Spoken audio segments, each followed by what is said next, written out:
So there's two different styles of bag here on the IV pole. So this is a lactated ringers with dextrose, and yes, it's open. And then this is a sodium chloride bag. So you guys remember what the symbol for sodium chloride is? No. The shorthand for it? NaCl. NaCl. Good, Skyla. Good. So NaCl, sodium chloride, right? NaCl, just like salt, like table salt, right? And this is lactated ringers with dextrose. Do you remember how that is abbreviated? Ooh. No.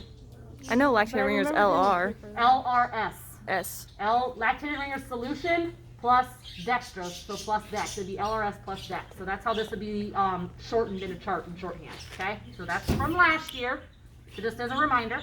So now our parts to our bag. When we need to put a catheter in a patient, you are going to need a catheter, an IV line of some sort. I got two different types here we'll talk about. An extension set, possibly a cap, and then tape, and then obviously bandaging material to bandage your leg in. Now, in these bags, there's a couple of things that I just want to point out. There is a place that the IV line goes in, so right here. On this one, it's this white part right here. On these, you can pull this white part out, and it won't leak until you pierce the bag. Once the bag's been pierced, if I pull this bag spike out, it'll run all over the floor. Okay? So once the bag's been pierced down here where the bag spike goes in, you're done. Okay? This one, same thing. It's just got a little port here. Same thing. Once this has been pierced, you cannot go back in. Now, both bags have a little injection port on them. So this one's here and this one's on the front. These you can go in and out of multiple times. So if you need to draw fluid out of the bag, you need to add something to the bag, you can do it through these ports here. Does that make sense? Mm-hmm. Okay, so to put our bag together, and I'm going to put this one together because I'm actually going to hook it up to a patient. I need to put my bag spike into here. Now there's two different types of admin line. So this is an admin line. Do you guys remember that? Does that ring a bell? Yeah. Mm-hmm. Admin line, extension set. So the extension set doesn't have a spike on it. It's just got a male and a female end, and all this does is just add some inches onto our regular line.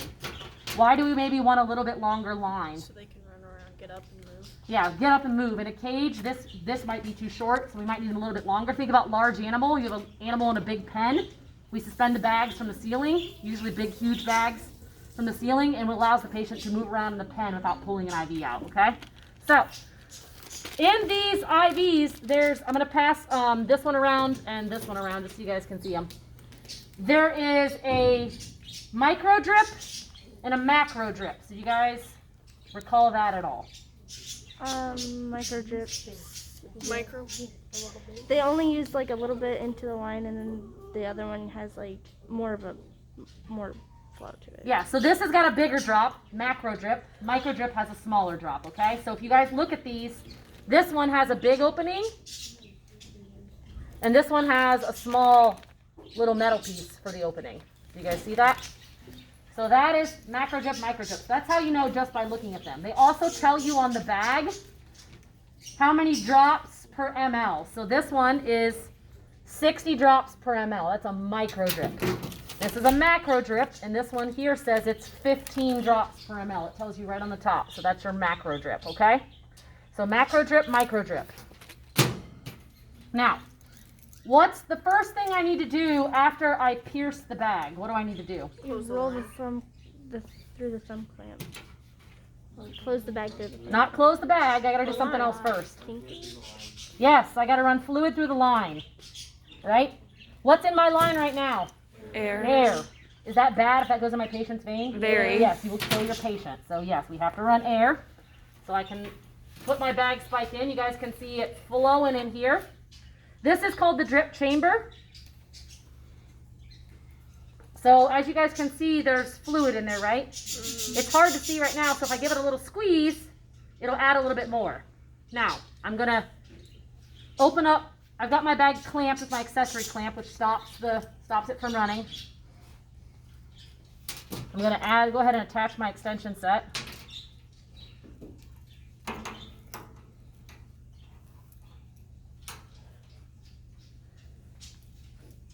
I'm gonna unclamp this. You guys see it running? Now I can slow that down with this thumb roller right here, right? So this is how I adjust my drip rate. This is the thumb roller right here, or the thumb clamp. And I can roll that down and you'll see the drip rate slows down. 1, 1,000, 2, 1,000, 3, 1,000. We're at a drop per second right now.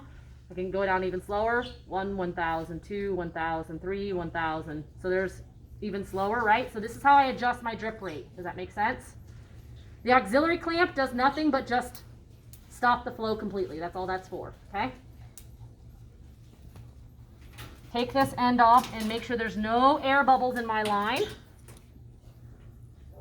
Now this IV line is what we call gravity fed. What does that mean? It works with gravity. Works with gravity. So where's the bag have to be relative to my patient to make it work? Higher than the patient. Higher than the patient. Good. So I'm just going to stick this back on here. Why do you guys think I'm trying to keep this end so clean? Because it goes. Yeah, so this is going to go in the patient's vein. Now last year you guys learned how to give sub-Q fluids. We don't get as worried about how dirty our stuff is when it's going under the skin. I mean, you still want to be as clean as possible, using clean needles, attaching clean ends. However, when we're putting something into the vein, we're already putting something into the body, and then on top of that, it's going directly into a place that it can cause a lot of damage. It's going directly to the organs, to the heart, to the lungs, so we don't want to get any extra bacteria in the line. So, just real quick, some parts. Injection port, okay? We got our fluid bag, obviously. This is our drip chamber. This is our outlet port for our, this is our outlet port for our fluid. Our administration line is the big one. Administration set. You guys notice there's these little itty bitty ports on here. This is where we can give injections directly into the vein. So these are injection ports on the line. This one actually has 3. So there's 3 on this one. 1 on the admin line, 2 on the this portion on the extension set. And then this is our adapter end. This is what connects to the catheter or the needle if I'm going to be giving stuff to the patient. So that's my adapter end. So that's going to connect to my catheter. And then, I'm trying to think of anything else I need to tell you guys. I think I got it all. And then obviously the bag spike is this part here that's piercing the bag. So I think that's all of your parts. Okay?